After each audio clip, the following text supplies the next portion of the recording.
This is March 1st of this year versus a year ago. May 27th, and I just want to update you on this call that we bought a week and 1 day ago. So a week from last Friday, before the long weekend, Delta Airlines on the Thursday had just made a new low of 1751. It bounced back up on Friday, but then drifted sort of back down in here. So on that day, we went ahead and we bought a call. You can see it traded as low as 15 cents. We bought it here on Friday.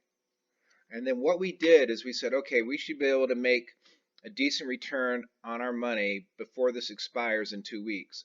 So we put a limit GTC order in so that we wouldn't have to watch it. We would leave the order in, and then if the market spiked up and we weren't watching, we know we'd get filled. So we put our order in at 229 when we paid 29 cents for it here. So for the next week, it actually shot up to almost $1.50 on the option when the stock drifted up towards 23, which was our strike. So we basically bought a 2-week call option at the 23 strike, and we picked that strike because the price was cheap. And then if we looked further back in time, we could see where this stock had traded above 25 previously. And so we felt like if we look at just this range here, if this was going to be the low, then we should at least go back in to right around 25, right around in here. And so we went ahead and bought this call for 2 weeks. We're risking what we paid for it, so it's a cheap call.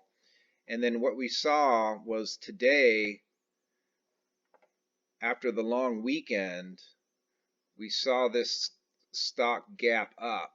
You see that? So over that long weekend, it actually gapped up to over 24.5. And so what we saw then is that this call actually got filled right in here. It hit 229, it hit 231, it got up to 243 in the next hour, and then drifted back down below 190. So because we had a GTC limit order in, we were able to get filled without having to watch it, without having to rush to put an order in. And so we hit our goal. A great trade. So it just shows you that sometimes being a contrarian, you look for markets that are really depressed, and then you go in and try to find an option that's trading near its low. So we didn't buy the low. We paid twice what the low was, but this option is going to be trading way up here.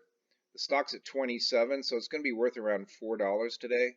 So you could have made 20 times return in a little over a week, a little bit more than a week. So that just kind of shows you what the opportunities there are in the option market. But the lesson here is focus on your profits. Don't guess where the stock's going.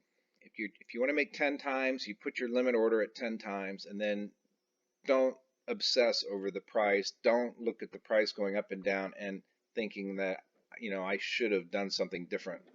Just be focused on your profits, pick your spots, be consistent on your bets so that you win more than you lose, and the money that you make is multiples of the money that you lose when you're wrong.